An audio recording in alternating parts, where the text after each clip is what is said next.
फल बेच रही इस बौनी महिला की नजर जैसे ही एक बच्ची पर पड़ी तो उसे बच्ची के अंदर एक आत्मा दिखाई देती है। दरअसल यह महिला एक जादूगरनी थी जो यहाँ किसी खजाने की तलाश करने आई थी। वह बच्ची के पास जाकर उसे एक फल देती है, लेकिन तभी घर वालों ने छीन कर उसे वापस कर दिया और उसे वहाँ से चले जाने को कहा। बौनी जादूगर उस फल को लेकर जा ही रही थी कि तभी उससे बाहर एक कुत्ता जाता हुआ दिखाई दिया। बौनी जादूगर ने उस कुत्ते के ऊपर अपना जादू करके उसे बच्ची की ओर जाने का इशारा कर दिया। कुत्ते को अपने पास आता देख बच्ची भागकर एक कोने में छप गई और माँ की आत्मा बाहर आकर उसे दूर भगाने की कोशिश करती है, लेकिन उनका जादू उस पर काम नहीं करता। उन्हें भी कुछ समझ नहीं आता कि आखिर वह जादूगरनी है कौन। बच्ची कुत्ते से भागते हुए एक कोने में पहुंच गई। कुत्ता बच्ची के पास पहुंचता उससे पहले मौके का फायदा उठाकर बौनी जादूगर उड़ते हुए उस कुत्ते को पकड़ लेती है, जिससे वह सुरक्षित हो गई। जब बौनी जादूगर अपने फलों को उठा रही थी तब बच्ची के पिता ने उसकी बहादुरी को देख उसे कुछ पैसे देने गए, लेकिन जादूगरनी पैसे न लेकर उनसे काम मांगने लगी, जिस पर बच्ची के पिता ने भी हामी भर दी। अपनी चालाकी से ये बौनी जादूगर बच्ची को उस कुत्ते से बचा लेती है, जिसे देख बच्ची के पिता ने उसे अपने घर काम पर रख लिया। मगर परिवार वालों को घर में आ रही इस नई मुसीबत का कोई अंदाजा नहीं था। जब रात में बच्ची अपनी माँ के पास लेटी हुई थी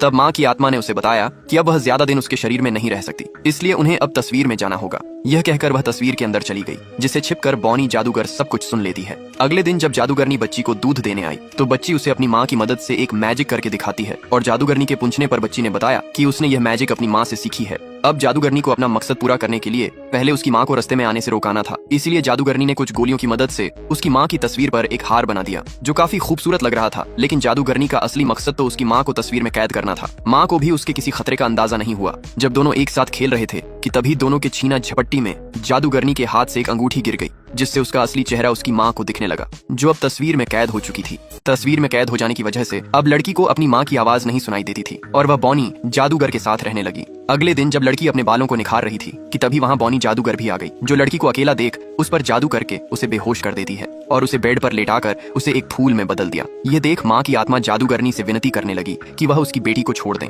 लेकिन वह फूल को लेकर वहाँ से जाने लगी कि तभी उसके दादा लड़की को ढूंढते हुए आ गए और उनके पूछने पर जादूगरनी ने कहा कि वह भी बच्ची को ढूंढ रही है। पूरा परिवार लड़की को ढूंढने में लगा था। इधर जादूगरनी उस फूल को लेकर काफी खुश थी। वह उसे अपने बालों में लगाकर घर से बाहर जाने लगी। वह उसे लेकर गेट से बाहर जाती उससे पहले घर वालों ने जादूगरनी को रोक दिया और कहा कि हम लोग अपनी बच्ची को ढूंढ रहे हैं और तुम सच स्वर कर कहाँ जा रही हो। जादूगरनी के बालों में गुलाब का फूल देख एक महिला ने उसे निकालकर दूर फेंक दिया। जादूगरनी अपना सच छुपाने के लिए वह उसे सही कर देती है। सभी लोग जादूगरनी को पकड़कर उससे पूछ रहे थे कि बच्ची कहाँ है। तब तक लड़की होश में आकर अपने दादा के पास आ गई। उसे पाकर पूरा परिवार खुश हो गया।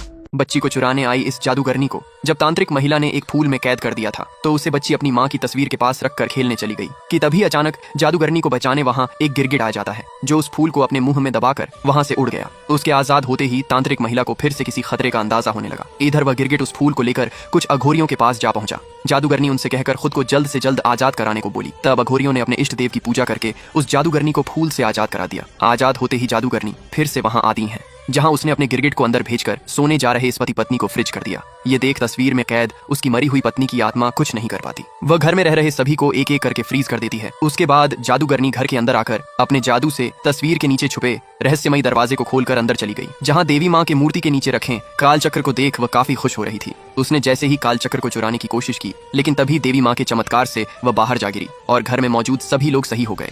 ये तांत्रिक एक नागिन को कैद करने के लिए इस बिल की मिट्टी लेकर उसे अपने पूजा स्थान पर गिरा देता है, जिसे छिपकर एक बौनी जादूगर ने देख लिया था। तांत्रिक वहाँ एक लड़की को बिठाकर नागिन को बुलाने लगा। इधर नागिन जो काल चक्र को लेने एक घर में आई थी, नागिन वहाँ रखे संदूक को खोलकर काल चक्र को लेने ही वाली थी कि तभी यहाँ तांत्रिक ने उस पर अपना तंत्र करना शुरू कर दिया, जिससे नागिन को तेज झटका लगा और वह तांत्रिक की ओर खींचती हुई जाने लगी। वह जैसे ही गेट के अंदर आई वैसे ही बौनी जादूगरनी के एक गिरगिट ने उसका रास्ता रोक दिया। नागिन उसे मारने के लिए मुंह में दबा लेती है, लेकिन तभी वहाँ बहुत सारे गिरगिट आ गए और वे सभी एक विशाल गिरगिट में बदलकर उस नागिन को निगल लेते हैं, जिसे जादूगरनी अपने साथ लेकर वहाँ से चली गई। नागिन के कैद होते ही तांत्रिक उड़ते हुए दूर जा गिरा। उसे कुछ भी समझ नहीं आ रहा था, इसलिए तांत्रिक लड़की को लेकर उस बिल के पास पहुंचा, जहां उसने लड़की से लेटते हुए बिल के चारों तरफ फेरे लगाने को कहा। जब लड़की उस बिल के फेरे लगा रही थी तब तांत्रिक को उसमें नागिन की छवि नजर आने लगी, जिससे उसे पता चल गया कि अब वह नागिन किसी और के कैद में फंस चुकी है।